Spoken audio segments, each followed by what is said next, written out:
Alors voilà, récapitulons sur les images en 2D pour voir toutes les structures qu'on n'a pas vues sur la maquette en 3D. Alors voilà, ça c'est une coupe sagittale que vous pouvez voir de la face et du cou. Et vous pouvez voir là, on a, rappelez-vous, ça c'est la cavité nasale. Et en arrière, on va trouver le début du pharynx, c'est la partie supérieure du pharynx, ça c'est en jaune, c'est le nasopharynx. Et puis au niveau de la cavité buccale, on va trouver l'oropharynx. Et en bas, au niveau de l'épiglotte, on va trouver le début de l'hypopharynx ou bien le laryngopharynx, voilà. Et puis après l'hypopharynx, on va trouver l'œsophage. Et en avant de l'hypopharynx, on a on va voir notre larynx avec ses cartilages, voilà l'épiglotte. Là, l'épiglotte qui est reliée à l'os hyoïde par la membrane hyo-épiglottique entre l'os hyoïde et l'épiglotte qui constitue le plancher que vous pouvez voir là. Le sillon, ça, c'est le sillon que vous pouvez voir qui recouvre la partie antérieure de l'épiglotte, la face antérieure de l'épiglotte. On a le sillon glosso-épiglottique, tout simplement, c'est-à-dire entre la langue et l'épiglotte, c'est ça.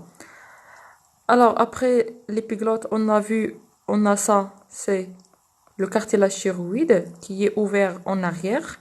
Et puis on a ça, c'est le cartilage cricoïde, c'est un anneau, rappelez-vous, avec un arc qui est fin ici en avant et une lame qui est épaisse en arrière, c'est le chaton de notre cricoïde et c'est un anneau qui est fermé, c'est le seul anneau fermé, c'est le seul cartilage fermé des cartilages de larynx. Alors on a vu également que entre l'épiglotte et l'angle interne de thyroïde, on va trouver un ligament qui relie les deux, c'est celui-là.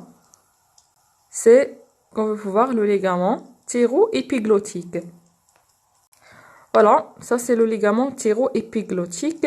Et on a également, rappelez-vous, entre la thyroïde, le cartilage thyroïde et l'os hyoïde, on a cette membrane qui est la membrane, c'est une membrane fibreuse qui est la membrane thyro-hyoïdienne. Alors, c'est entre la thyroïde et la cricoïde, on a cette membrane fibreuse qui est la membrane crico-thyroïdienne.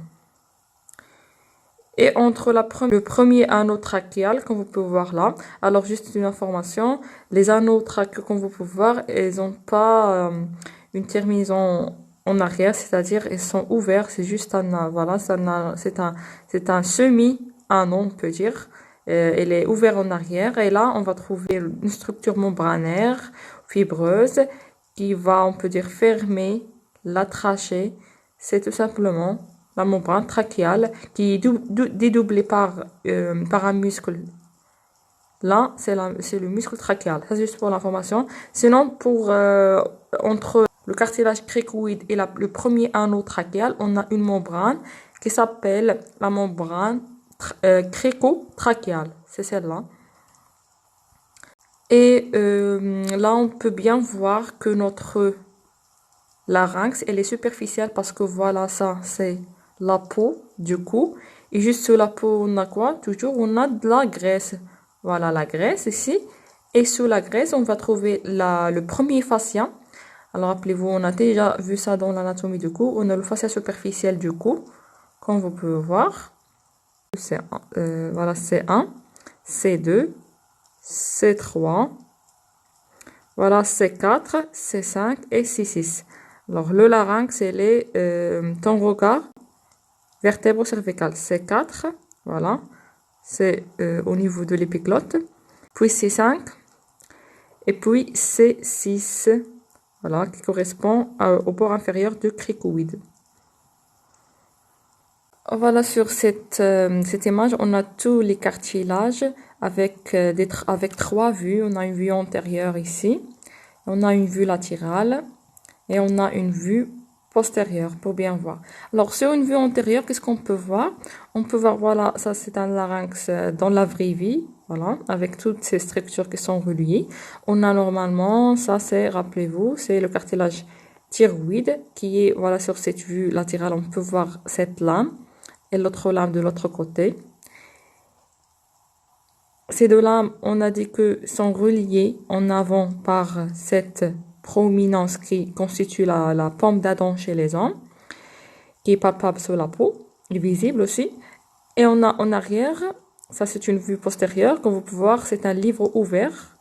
Et ces deux lames-là, les lames de cartilage thyroïde, forment un angle, ici qui est dièdre, ouvert, et ce qui s'appelle l'angle rentrant de thyroïde, tout simplement. Et on a dit également qu'on a deux cornes supérieures qui sont grandes, les grandes cornes, les voilà. Et puis les deux grandes inférieures qui sont les petites cornes, comme vous pouvez voir, les petites cornes de cartilage thyroïde. Sous le cartilage thyroïde, on va trouver le cartilage, autre cartilage, le cartilage cricoïde, comme vous pouvez voir. Sur cette vue antérieure, il a la forme d'une bague avec l'arc en avant et le chaton en arrière, ou bien la lame. Voilà, c'est cette vue postérieure, on peut voir la lame cricoïdienne. Et puis, on a pour l'épiglotte. Alors, on ne peut pas la voir sur cette vue parce qu'elle est cachée par cette membrane et par l'os hyoïde et par le cartilage thyroïde.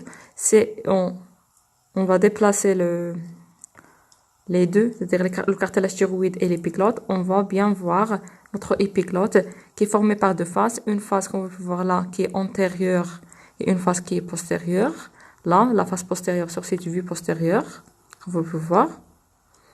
Et deux bords, un bord qui est gauche et l'autre qui est droit.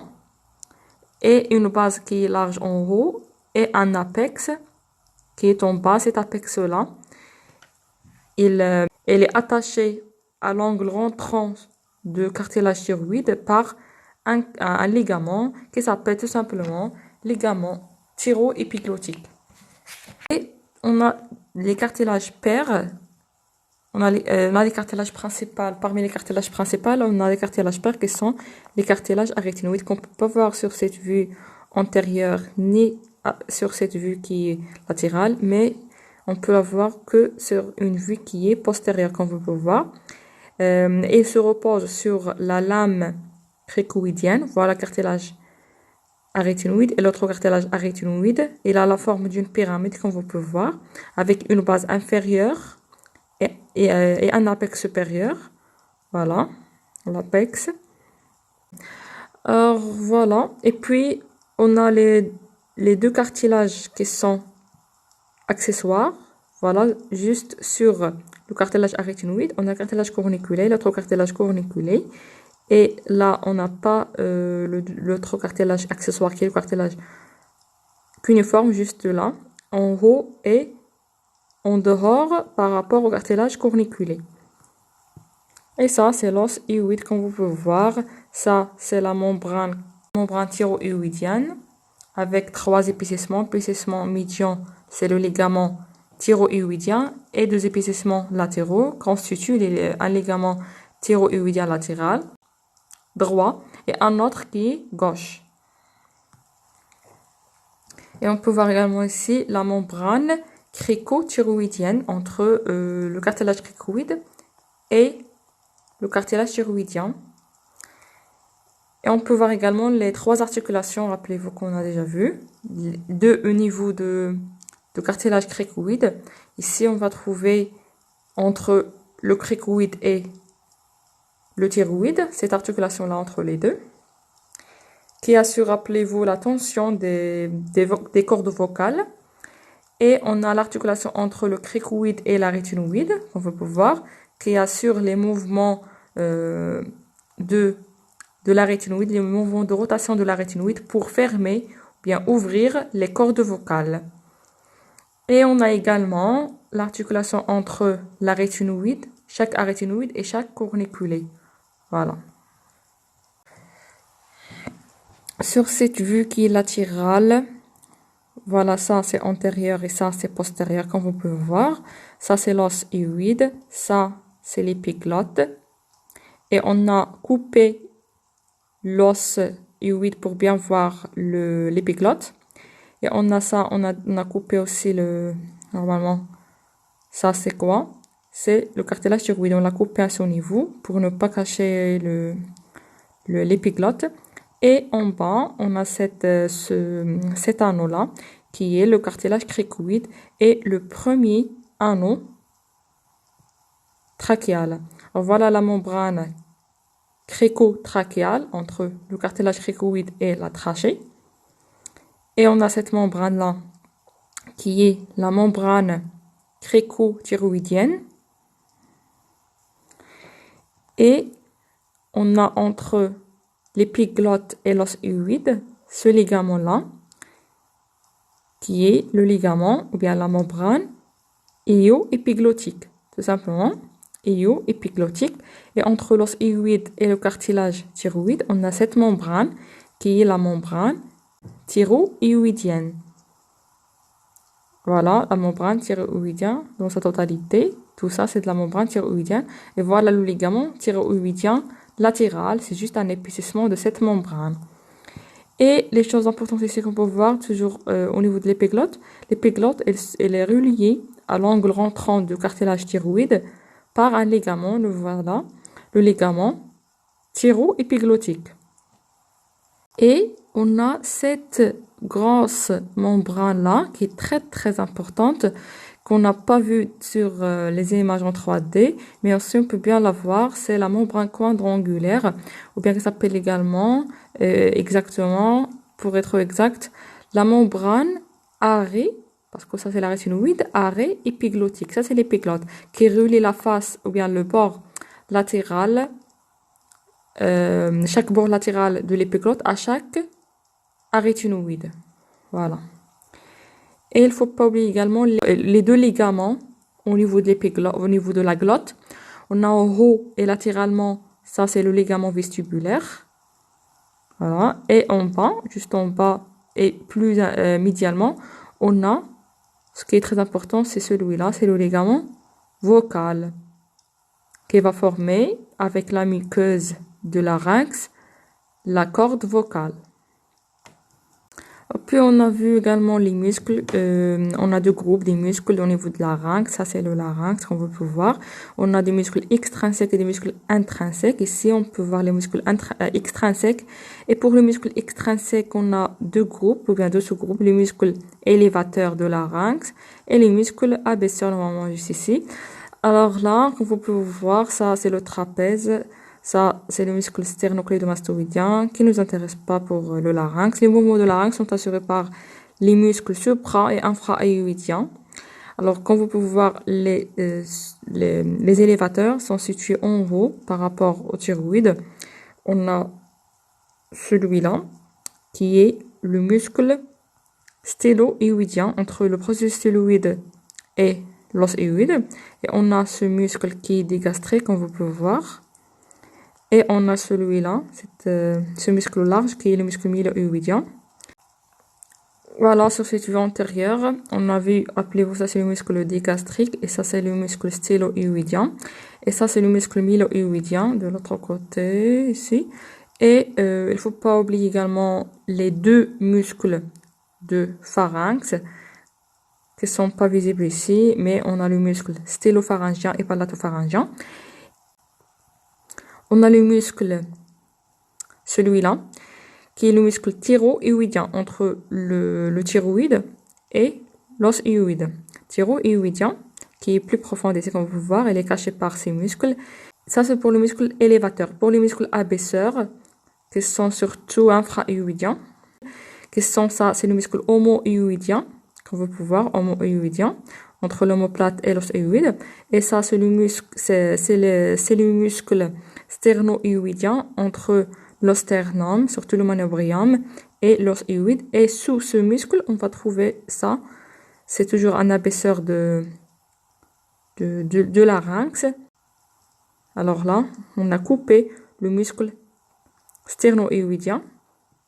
Voilà, on l'a coupé pour voir ce qui est sous ce muscle qui est celui-là, le muscle sterno-thyroïdien.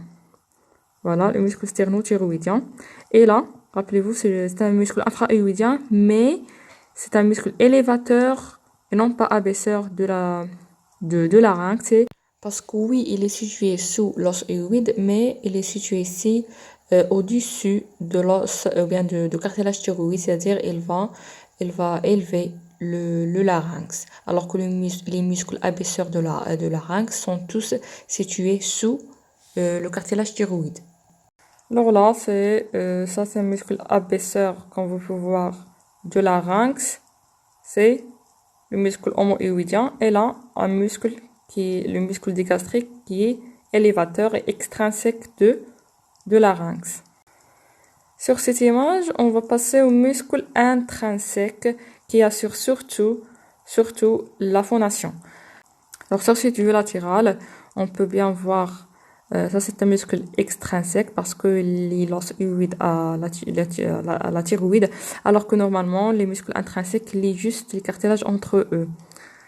Alors ça par exemple, vous pouvez le deviner, c'est entre le cricoïde et ça normalement là, on va trouver la rétinoïde et elle est postérieure, c'est-à-dire que c'est le muscle crico-arétinoïdien postérieur.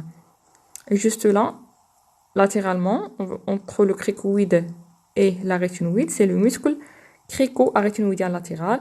Et là, on a le muscle transverse et le muscle oblique interarétinoïdien qui va lier les deux arétinoïdes. Et là, vous pouvez voir ça, c'est le muscle arrêt épiglottique entre la rétinoïde et l'épiglotte, surtout son bord latéral. Et ce muscle-là, c'est le muscle thyroépiglottique entre l'épiglotte et l'angle rentrant du cartilage thyroïde. Et ça, c'est le muscle crico-arétinoïdien postérieur qui, rappelez-vous, elle va assurer quoi? Elle va assurer l'ouverture de la fente orale en éloignant les deux cordes vocales. C'est un muscle abducteur. Il va éloigner les deux cordes vocales. Voilà, comme vous pouvez voir. Le muscle, lorsqu'il va contracter, il va éloigner le ligament vocal de l'autre pour ouvrir la fente orale. Comme vous pouvez voir, et là, c'est surtout la respiration. Et là, on a ça, rappelez-vous, entre le thyroïde et le cricoïde, c'est le muscle cricothyroïde. Voilà, c'est le seul muscle qui est tenseur de notre corde vocale. Ça, c'est le ligament vocal. Ça, c'est le muscle vocal. Par exemple, ici, comme vous pouvez voir, lorsque ce muscle il va se contracter, il va faire bouger normalement le cartilage thyroïde en avant.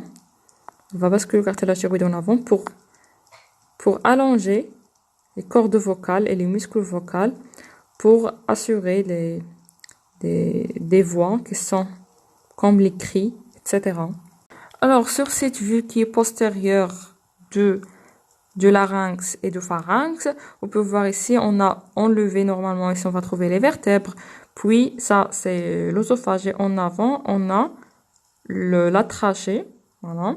Et en haut on va trouver quoi? On va trouver le larynx. Alors comme vous pouvez voir, ça c'est l'épiglotte, ça c'est l'épiglotte qui est recouverte par ce qui est ici en rose, c'est de la muqueuse, voilà la muqueuse. Et ça, rappelez-vous, c'est quoi? Entre l'épiglotte et, normalement, juste ici, on va trouver la rétinoïde. Ça, c'est le pli arrêt épiglottique. C'est le bord supérieur de la membrane arrêt épiglottique. Alors, on a dit qu'au niveau de ce pli, on va trouver deux tubercules ou bien deux marques par les cartilages accessoires. Alors là, on va trouver normalement le tubercule cuniforme. C'est une élévation faite par, normalement là, on va trouver le cartilage cuniforme. Et là, c'est le cartilage corniculé. Voilà. Alors c'est ça. Et là, c'est de la cavité buccale. Et en haut, on a le nasopharynx, etc.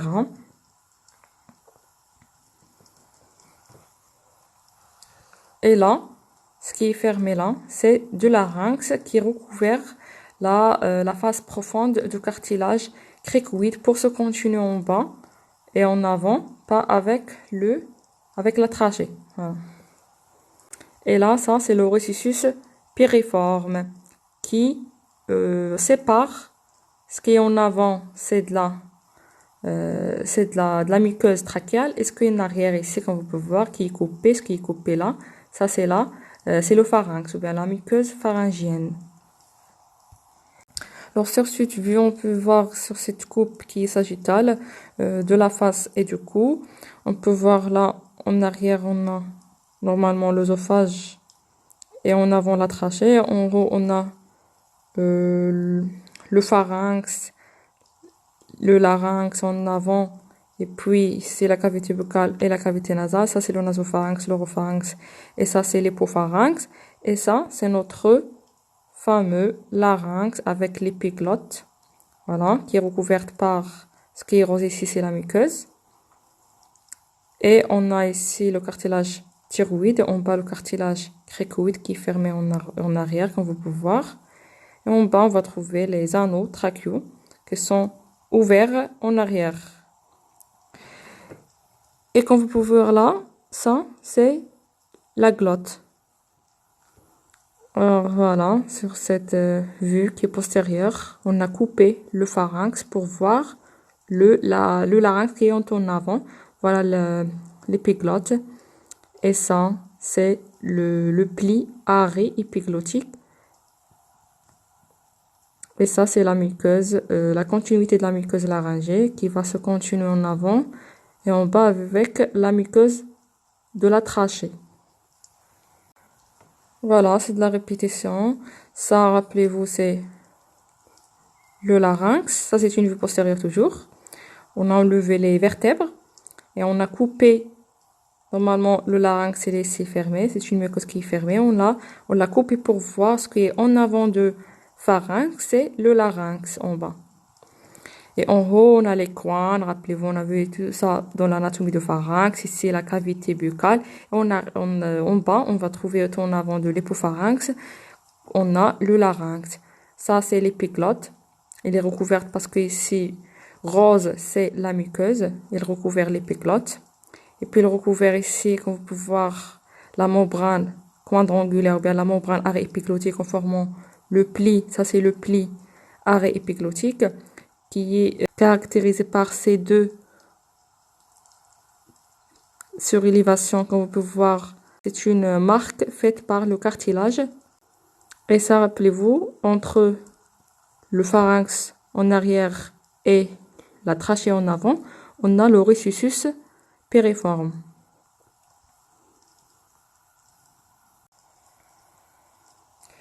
Là, ça va entourer la face profonde du cartilage cricoïde.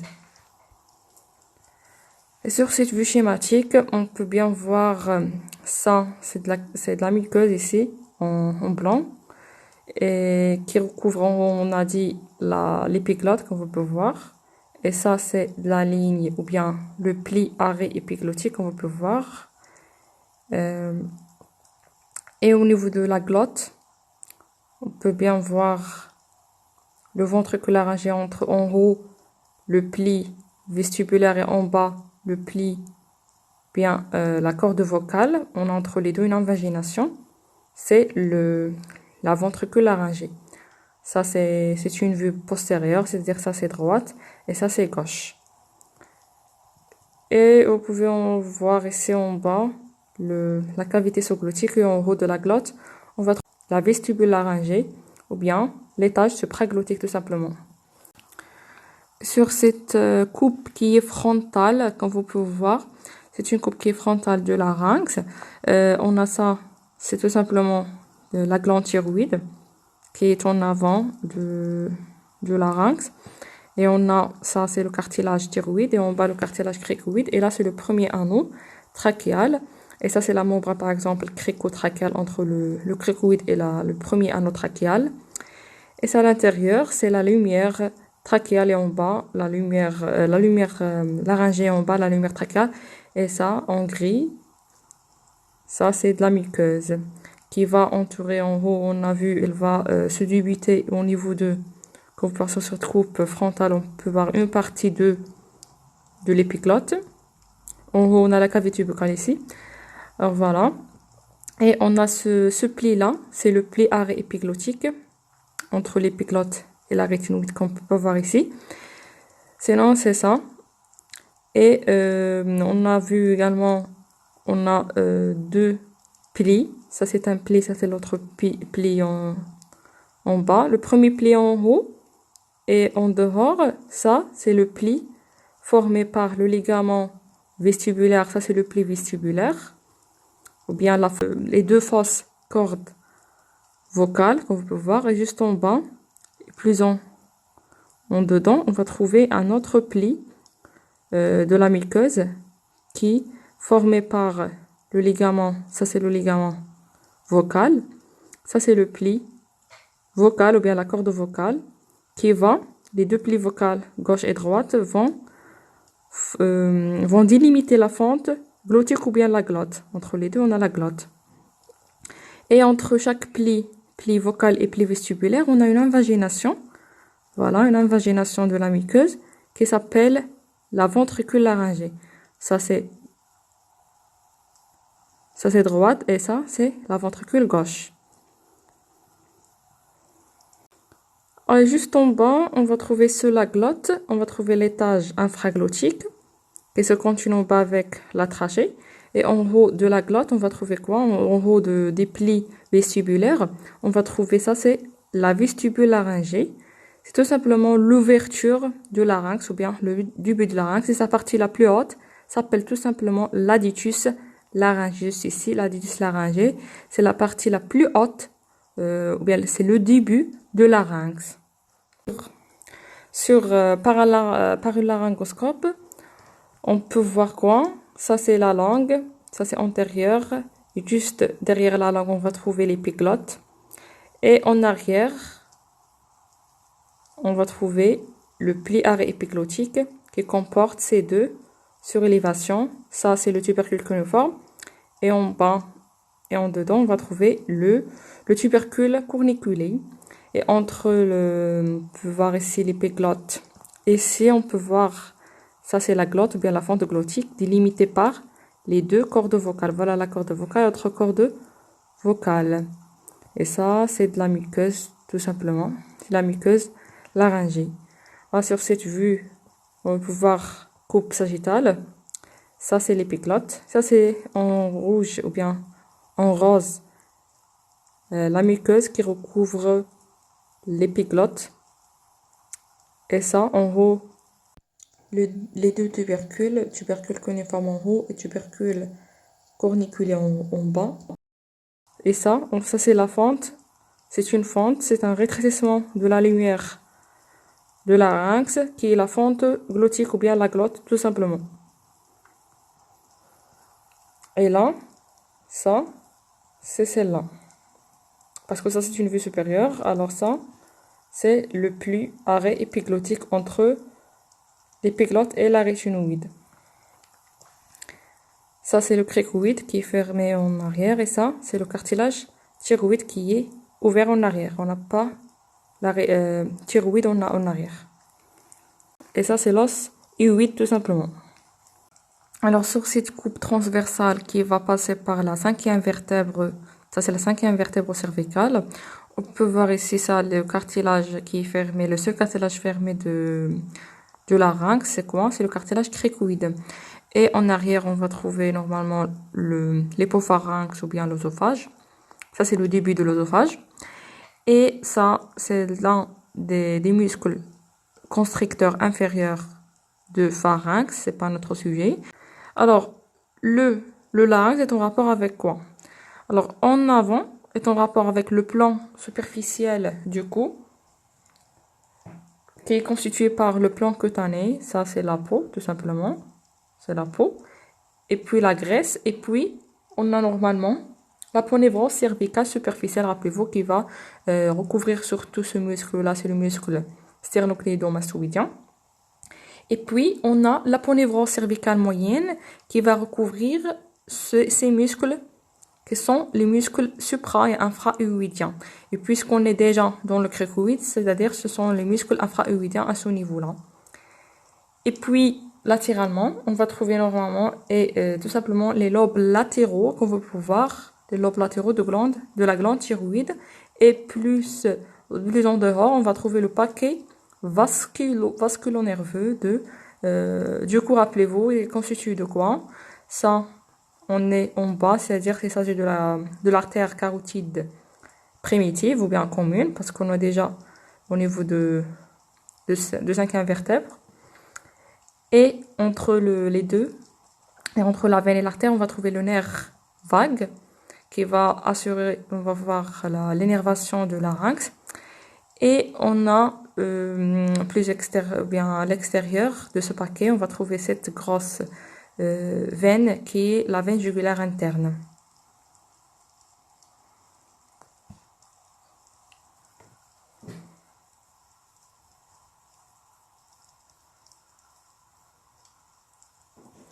Et en arrière de larynx, on va trouver le pharynx, ou bien pour être plus exact, c'est l'hypopharynx, ou bien le laryngopharynx. Voilà, sur cette coupe transversale qu'on vous pouvez voir, qui va passer par la 5e vertèbre. Et là, comme vous pouvez voir, ça, c'est au niveau de la glotte. On peut voir la rétinoïde, on peut voir ici le cartilage thyroïde. Et là, entre le cartilage thyroïde et la rétinoïde, on a le ligament vocal et le muscle vocal, comme vous pouvez voir. Le muscle vocal et le ligament vocal. Et là, c'est la fente vocale ou bien la glotte, ou bien la fente glottique. Entre les deux arytenoïdes, on a les muscles inter-arytenoïdiens, tout simplement. En arrière, on va trouver le pharynx, comme vous pouvez voir. Surtout le ressuscitus périforme qui va séparer les deux muqueuses, la muqueuse laryngée de la muqueuse pharyngienne. Et là, ça, ce sont les muscles constricteurs du pharynx. Plus en arrière, on va trouver, rappelez-vous, l'espace rétropharyngien. Et ça, c'est la vertèbre qu'on vous pouvez voir avec les muscles prévertébraux et les muscles de la nuque. Ça, c'est le platysma qui est recouvert par la ponévrose superficielle. Vous pouvez voir qui va dédoubler ici pour englober les muscles superficiels du cou. Et ça, c'est la ponévrose profonde qui recouvre les muscles profonds de cou. L'artère carotide commune, la veine jugulaire interne et entre les deux, on a le nerf vague. Alors sur cette coupe sagittale, on peut voir l'épiglotte, l'os hyoïde, le cartilage thyroïde, le cartilage cricoïde avec la lame postérieure et ici l'arc qui est superficiel, qui est en avant. Et en bas, on va trouver notre trachée. Et en haut, le larynx proprement dit, ça c'est la fente glottique ou bien la glotte. Et ça, c'est la glande thyroïde en avant. En arrière, on va trouver, ça c'est l'œsophage et ça c'est l'hypopharynx. Et en haut, on va trouver l'os hyoïde et la base de la langue, comme vous pouvez voir. Alors pour la vascularisation de larynx, on va commencer par la vascularisation artérielle. Il est assuré surtout par 3 artères. On a ça, c'est l'artère laryngée supérieure, qui est une branche de l'artère thyroïdienne supérieure elle-même, branche de l'artère carotide externe, comme vous pouvez voir. Et on a aussi l'artère laryngée inférieure, la voilà. L'artère laryngée inférieure, elle est elle-même, comme pour l'artère laryngée supérieure, branche de l'artère thyroïdienne supérieure. On a l'artère laryngée postérieure, qui est une branche de l'artère thyroïdienne inférieure. Et l'artère thyroïdienne inférieure, elle est elle-même branche de tronc thyrocervical. Le tronc thyrocervical, c'est une branche de l'artère subclavière. Alors ça, rappelez-vous, c'est l'aorte avec la crosse, ou bien l'arc aortique. Pour voir, on a là, c'est l'artère subclavière et l'artère carotide commune qui va se diviser en artère carotide interne et l'artère carotide externe. L'artère carotide externe, elle va donner des branches, comme l'artère thyroïdienne supérieure qui va donner l'artère laryngée supérieure et l'artère laryngée inférieure. Et l'artère subclavière, elle va donner l'artère, ou bien un tronc, c'est le tronc thyrocervical qui va donner l'artère thyroïdienne inférieure. L'artère thyroïdienne inférieure, elle va donner une branche qui, pour le larynx, c'est l'artère thyroïdienne postérieure. Voilà, ça c'est l'artère thyroïdienne supérieure, elle va donner l'artère laryngée supérieure et l'artère laryngée inférieure. Et là, on a l'artère laryngée postérieure, branche de l'artère thyroïdienne inférieure qui est elle-même branche de tronc thyrocervical. C'est une branche de l'artère subclavière. Le retour veineux, il est homologue. Les veines laryngées sont homologues aux artères laryngées et le retour veineux est assuré par la veine jugulaire interne, comme vous pouvez voir, qui accompagne l'artère carotide. Et pour le drainage lymphatique, ça c'est très important à savoir que on a l'étage supraglottique et l'étage infraglottique et elle est richement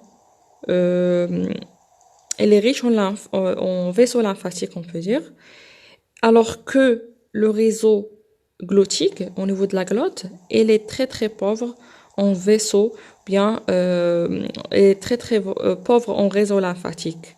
Ça, c'est très important à connaître.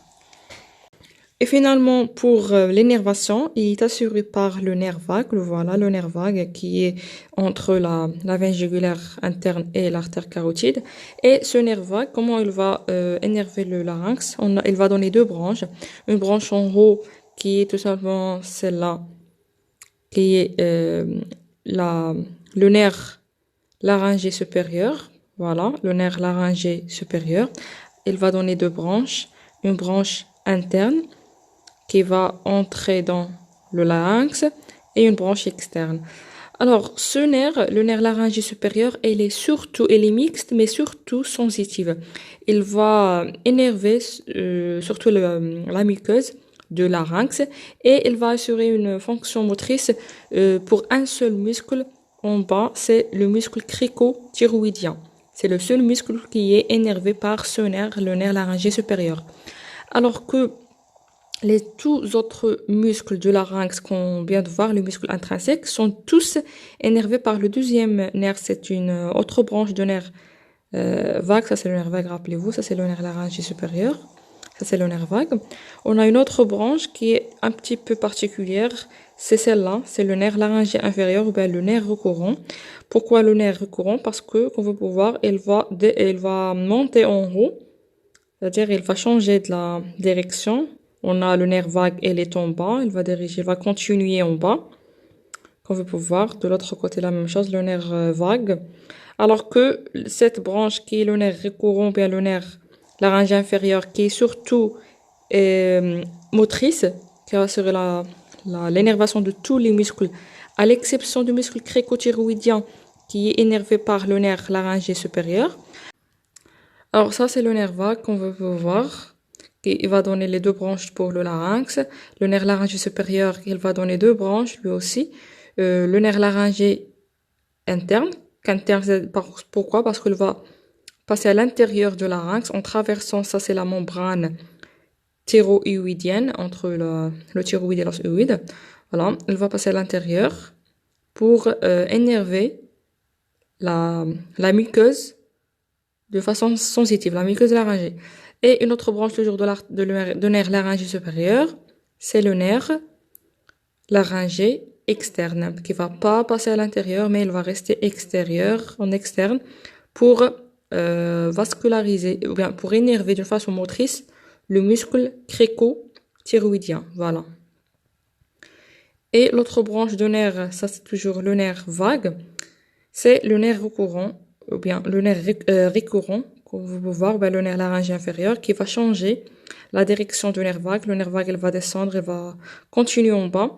Alors que cette branche-là, il va monter en haut, comme vous pouvez voir. Elle va monter en haut en contournant l'aorte Voilà, et ce nerf-là, le nerf laryngé inférieur, il va vasculariser tous les muscles laryngés ou bien les muscles intrinsèques de larynx, à l'exception de ce muscle, le muscle cricothyroïdien, qui est énervé par le nerf vague supérieur.